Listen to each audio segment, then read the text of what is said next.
Hey, what's going on, everybody? It's Chris. I want to recap the 2020 season. It was tons of fun. I couldn't have done it without you. I want to thank everybody for their support. And I just want to take a look at the season. We're going to go through some stats, award winners, a look at the schedule, the way it started, the way it ended. A lot of interesting things happened. And also my point of view and maybe some of the things that going into the season I didn't quite expect. And then maybe some of the reaction that I noticed with the team, with the squad, with some of the guys. So here we go. Just looking at the final poll. As you guys know, we won the national championship. Looking at this top 25, very interesting. Again, real rosters, and you've got to look at some of these squads here. One thing that stands out, Arizona gets in that top 10. You see some ACC schools. Virginia Tech had a really good team. I definitely want to get to them. And look at Georgia State getting in there in the top 25. So tough, heartbreaking news here. De'Aaron King, runner-up for the Heisman Trophy. Very disappointing. I felt like we were leading in most of the second half, and I don't know what happened. 49 touchdowns going into the vote. Finished the season with 52. He just got upset, but then I look at the first place votes. Brumfield had a ton. So, however, we get the Maxwell Award. We get the Walter Camp Award. And that's for the player of the year, so a little surprising there, but it's good, and we'll take those awards. Again, Brevin Jordan, John Mackey Award, best tight end in the country. Gervin Hall wins the Jim Thorpe Award. Don Chaney Jr., freshman returner of the year. These are all great awards. And then Manny Diaz, national coach of the year. Looking at some school records, they went down. De'Aaron King goes for passing yards and passing touchdowns. Great to see. Definitely had a huge year regardless of the Heisman Trophy disappointment, but that's okay. 52 touchdowns, nothing to be ashamed about. And then Brevin Jordan, the Mackey Award winner, breaks the school record with 80 receptions on the season. Looking at the stats here, and I want to go by position, just taking a look at what happened in the 2020 season. De'Aaron King with the yards and the touchdowns. The interceptions a little too high. I would like to bring that down for whoever starts. And one thing I want to mention right now, be sure to hit the like button if you guys like this series, if you want it to continue. And also with how it continues, drop in the comments. I want to know what are some of your favorite things about this season, about the series that you like, that you want to see continue. And maybe if you have some suggestions with some creative things, I definitely want to hear those as well. So drop those in the comments. I always like reading those as well. And if you haven't yet, be sure to subscribe. Okay, taking a look at the running game. If you guys followed the whole season, you guys know that the running game was slow early, picked it up. I rotated Cameron Harris in there. Don Chaney Jr. got some work. I like those numbers. I like that balance with those guys. Cam probably could have got over 1,000 yards if I kept him in as a feature back, but moved Chaney in there, got his yardage totals up. I definitely think those rushing numbers can go up next year. And the thing about next year, going back to the quarterback, drop in the comments, let me know who you think should be the starting quarterback for the Hurricanes in 2021. Wide receivers definitely had a big season, and not just, with the catches and reliability, but the touchdowns. And the big thing that stands out to me is the depth and the balance. All four wide receivers, you see them right there, between 42 catches with Harley and 48 with Wiggins. I think those are great numbers. The yardage totals were different, but the fact that the receptions were all within, the top four guys were all within 6 catches is pretty impressive. Touchdowns pretty balanced. Another thing that stands out to me is Jeremiah Payton had a breakout year, I felt, redshirt freshman. And I think that was good to see, and I think that's what you can expect from him. Didn't do much as a freshman at Miami. Didn't play very much, but the talent is there, and I got to see that on display throughout the season. And I think there is a reason to be excited. I'm excited about all these receivers, and to be honest, other than Harley graduating, all of them should be back. I think Brevin Jordan has a chance to go to the NFL. We will get to a full off-season episode later when we break down recruiting, who's coming and going, who's leaving for the NFL, transfers, those kind of things. I'll do that later. I just want to recap the season. Take a look at some of the guys. Keyshawn Smith really settled into that number 5 wideout spot. Had some big catches, not big totals, but when he caught it, it seemed like they were big all year long, which is great. And then I get Worsham involved, Redding a little bit, a few catches there. The one that stands out to me, I wish Will Mallory, I could have got more catches with him. But maybe it's going to happen if Brevin Jordan does move on. Will in 2021 can really take over. Just taking a quick look at the offensive linemen here. Again, we've got some guys to replace. And you look at the defense, Zach McLeod had a huge year. It's exactly what we are looking for, what we needed from that linebacker group. With Sam Brooks, Avery Huff, a little bit inexperienced, and he really led the way. And you see, if you look by their name, there's an A right there. That means they either earned first team All-American or second team. And I was really pleased with the defense, the way it progressed throughout the year. And again, we're going to go through each game, take a look at the schedule, how the defense played, how the offense evolved throughout the year. I think that's the big thing that stood out to me. But just looking at the defense, Christian Williams had a big role.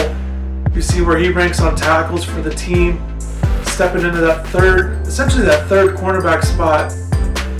Played a little bit more than Couch. I like Williams' physicality, and I think he did a good job throughout the year as well. And the secondary definitely can step up. John Ford definitely, to me, was one of the biggest surprises for the season. You see the tackles for loss, the sacks, just had a monster year for a senior, and I think that would be huge for Miami if he can have that kind of 2020 season the way he did in our season here. Jalen Phillips, anytime Jalen Phillips and Jafari Harvey were on the field in a reserve role, they stepped up and made plays. I'm very excited if those are going to be our two lead defensive ends in 2021. I think that's going to be very exciting to watch because they certainly played well. Looking at interceptions, I wish it was more, but we got some key interceptions down the stretch. Albridge Jr. finished with 6. Definitely very respectable. And DJ Ivy had 4. Those are great numbers. I would like even more. Maybe 6 to 8 range, 6 to 10, something like that. I think that would be big for our secondary. I wish the safeties had a little bit more interceptions. Didn't have very many. But again, that can change for next year. Season was a lot of fun. I definitely mentioned that earlier, but I definitely enjoyed it. It was definitely a lot of fun seeing how things progress, and we talked so much about the players, and just seeing it kind of play out in this format is very interesting to see how it goes. It certainly had some big wins, and there were some disappointments in there as well. Special teams was big. Again, Don Chaney Jr., returner of the year, 35 yards a return. I would like to see him in that role, and we might keep him there. It just depends what we're going to do at running back. I mentioned quarterback, but drop in the comments what should I do at running back next year with Don Chaney Jr. I definitely want to get Jalen Knight more involved. So here's a look at our full schedule for the 2020 season. You guys remember how it started against Temple? I look at these scores and it's a little disappointing, but I want to go through each game briefly and kind of see if you guys remember how these games went. Real quick, what stands out to me about the Temple game was I remember not exactly knowing what I wanted to do with the series and how much you guys would enjoy it, things like that. And the one thing that stood out to me, particularly with this game, I played this one on All-American mode because I was just essentially I thought it'd be just fun, just kind of throw it out there and see how it goes. And the comments I got back was, I got to play Heisman if I'm going to do it next year, that kind of thing. So I skipped it. This was the only game that I played All-American on, and then I cranked it up to Heisman the rest of the season. So that was one thing. That was a big thing there. The other big thing was I really struggled. I mean, I should have blew these guys out of the water. They weren't that good. And you see right here, the interceptions. I put my backup quarterbacks in. I threw the ball a ton, as you can see. But I threw a ton of interceptions. The fourth quarter was a disaster. It just was very sloppy. I look at these numbers, they're very disappointing. I ran okay, but again, against a team like Temple, I felt like those numbers should have been better. But again, it was just a big learning experience. Jeremiah Payton, he got player of the game for us, so that was great. Played really well. And really, I felt like that game essentially set the tone for his season. And again, I just want to quickly go through these. And obviously Miami's scheduled to play Temple in the 2020 season opener. I wasn't able to get the exact schedule. It just doesn't allow you to have that kind of customization. But I tried to make it as realistic as possible. And I definitely wanted to make sure Temple was the first game. Just like in 2021, I want to make sure Alabama is the first game for our season. We got to make sure that happens. And this was the first big change with the schedule. As Clemson was on the schedule, ACC games are locked in on the game, and we had to play Clemson. They were ranked number 1 at the time. You see their record; they definitely had a struggling season. The thing was, Trevor Lawrence goes down with like an injury, missed most of the year, and I think they had some other injuries, but just completely fell apart. But when we played them, they were doing well, and Trevor Lawrence played, and he was really good. I think the thing that stands out to me here in Game 2, not only did we pull off this upset, and it goes down to the wire, crazy last-second field goal, the crazy drive. I remember throwing that ball up to Peyton, and Trevor Lawrence was just such a beast. Certainly they've got guys to replace, but they still have very good players on the team. I was able to kind of hang in there. But this was essentially when the running game, I started to notice this was when it was struggling. I needed the running game to pick up and be a balanced offense, and it just didn't happen. And I'll get to that as the season goes on. Some of the changes I made with the playbook and things like that. But man, this game was a lot of fun. D. Wiggins had a big game. Zach McLeod gets off to a great start there. I remember Gervin Hall had that big interception in the end zone. So now we play Michigan State. Again, record, they kind of fell apart, but they were ranked 15 to 20 somewhere in there. We go on the road again. And I think the same thing, now this feels like the start of a trend. Struggling to run, and also trailing in the fourth quarter for the second straight game, but pulling it out. We were able to stick with it, and again, you see the rushing numbers very low, very inefficient, and a few things with that. Offensive line could have been better, but I really think the big thing was the playbook didn't really suit me very well. Missing holes a little bit, but I didn't like the plays I was calling, which changed as the season went on. And I started to get more comfortable with the running game. So it was just a lot of factors going in it. And also, wish I had a little bit more speed at the running back position. And it'll be something that I definitely hope comes our way moving forward. But that Michigan State game was a lot of fun for sure. And again, so now we're playing the FCS opponent. They don't even have a team name, it's just Southeast. I looked at the score, and if this happens again, I'll be so disappointed. But 42-16, obviously it wasn't close, but that needs to be a lot bigger score. I just, the turnovers, 3 turnovers, too many. And the one thing I remember saying at the beginning of the season was, I really felt like we would progress throughout the year. I felt like the games would get a little better, our players would get better, and we would all adapt to the hurry-up offense that Rhett Lashley wants to run, and things like that. And I think that's what happened, and I was glad it did, but these games at the beginning were such a grind. You see Georgia Tech, and they weren't even good. Michigan State was okay, and Clemson had injuries, but Georgia Tech wasn't that good, and I struggled mightily. Again, trailing in the fourth quarter. In that one, I think I was down in this one, but certainly it was a close game. I felt like I almost let this one slip away. And you see the rushing totals, it really, at this point, it couldn't be more frustrating. Just awful performance, 5 yards, 24 carries, just ridiculous. I don't know.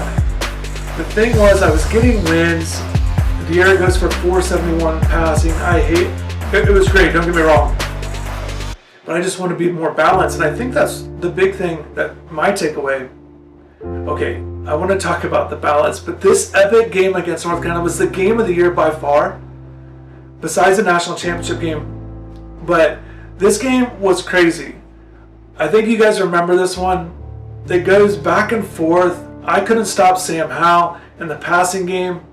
I was getting into a rhythm offensively, but I had all kinds of trouble stopping them. And the game goes all the way down to the wire, down to the fourth quarter. I get that last second touchdown, and then I go for 2 I throw it from King to Mallory for the win instead of trying to go to overtime. Essentially at that point, I remember the frustration. I was excited going into the game and happy with the wins, but again, the frustrations were kind of piling up a little bit. The disappointment wasn't quite going the exact way I would have liked. But I just stuck with it, and obviously things started to break, started to turn a little bit. But this North Carolina game, I was just I just went for it, went for two. Glad it worked out. And honestly, with what Miami did the year before, going 6-7, I didn't expect this to be a national championship winning season, even though there's a lot of good pieces. I just figured let's try to get to the ACC title game was kind of the goal throughout. And I think this game was big. I know Boston College isn't that good, but the big thing that was happening in this one was we blew it open in the fourth quarter, or in the second half, and that was big. We were playing a lot of close games, so this one was big. And the play of the game was that Amari Carter pick 6 right at the end of the second quarter, kind of gets us a little bit of a boost, and then we run away from it in the second half. So we do good there. We ran the ball much better. We're passing it. So you're starting to see some things kind of turn in the right direction with this Boston College game. And I feel like it was a great time to have the turning point of our season. But again, it was just Boston College, and I knew I had to be much better moving forward if I was going to get in that ACC title game.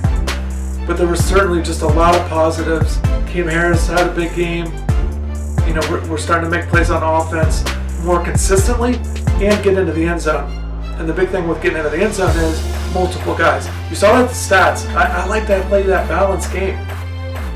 I don't want to just feed one guy completely. Now Wiggins and Jordan certainly have big seasons, but I definitely wanted to get everybody involved as much as possible.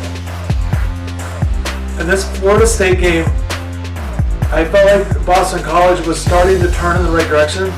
This Florida State game, the thing that stands out to me here was I was able to get the running game going with Derek King. This was the first game that I really scrambled with him. It worked out really well. Again, the defense, we give up 47 points, way too many, without question. But again, hanging in there, I kind of was in the driver's seat a little bit in the second half, a little bit different than chasing points.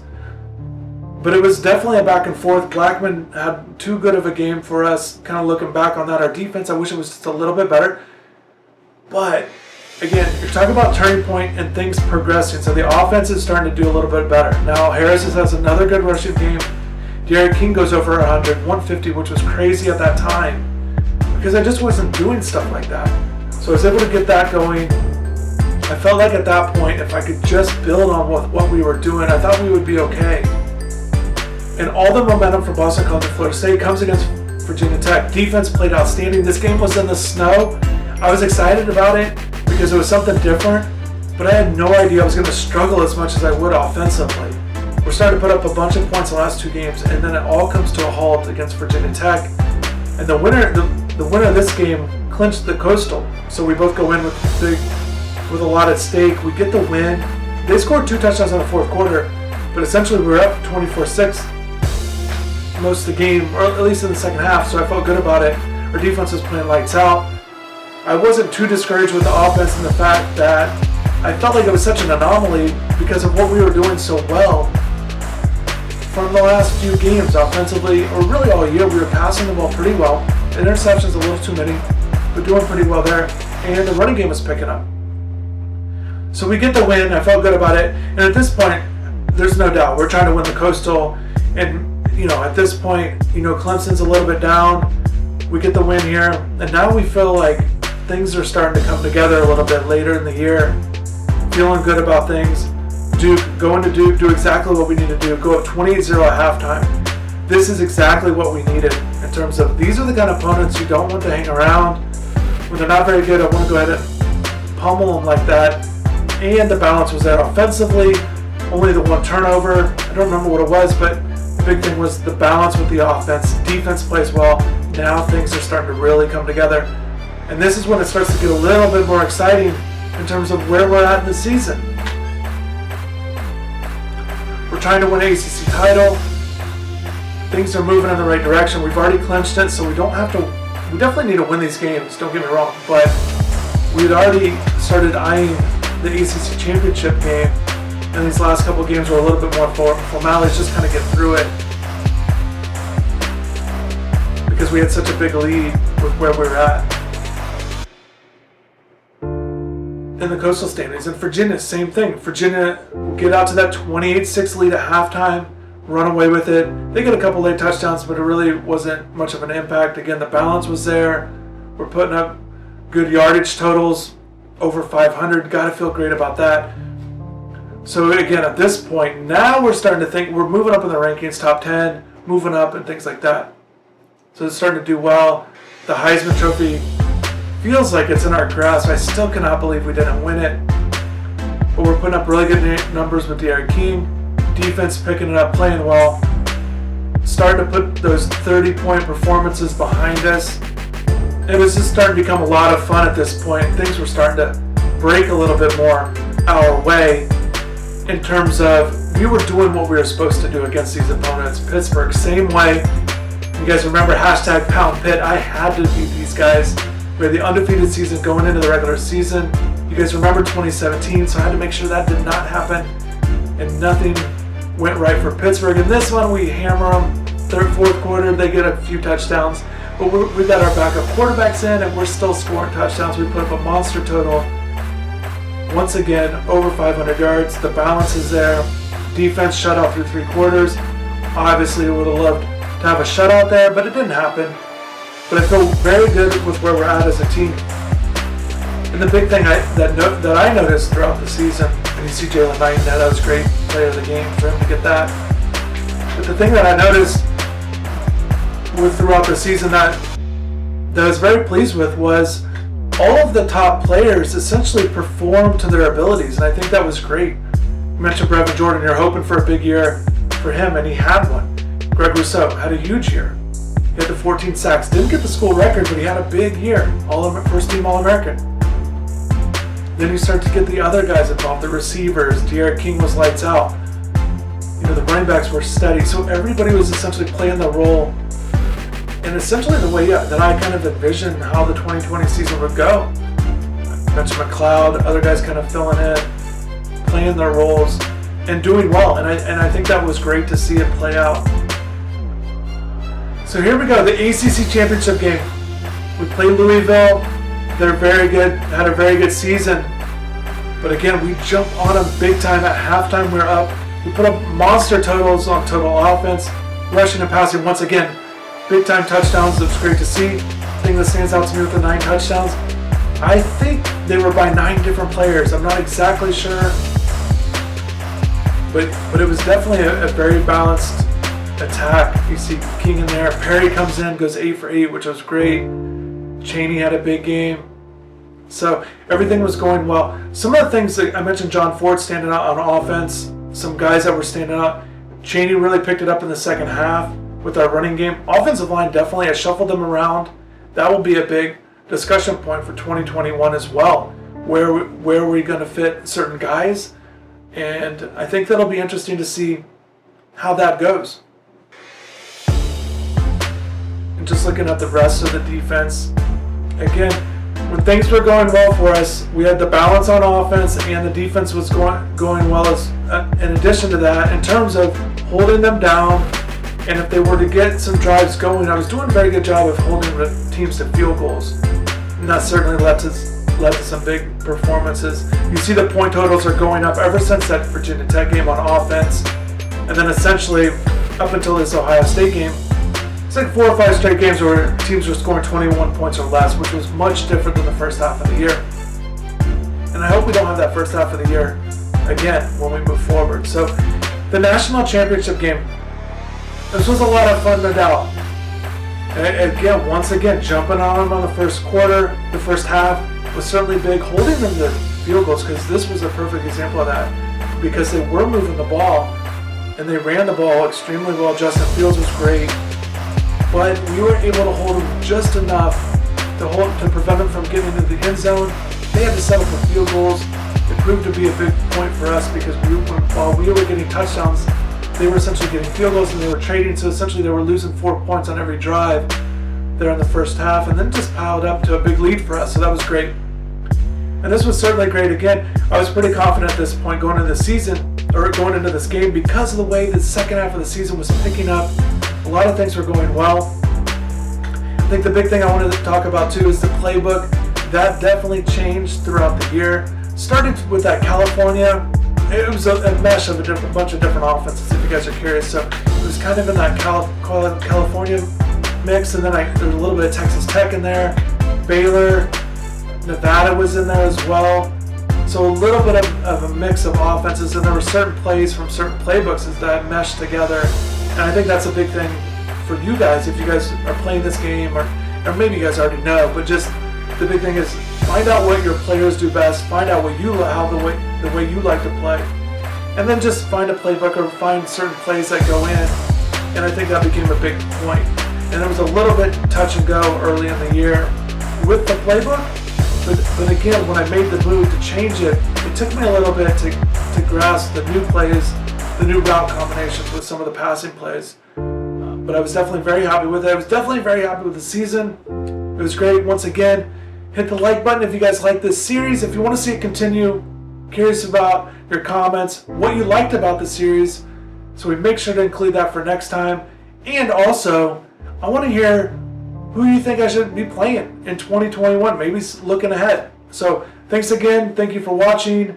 Thank you for subscribing. Next episode, definitely going to hammer out the final recruiting for this season in our off-season episode. So definitely check that out. Thanks again for watching, and take care.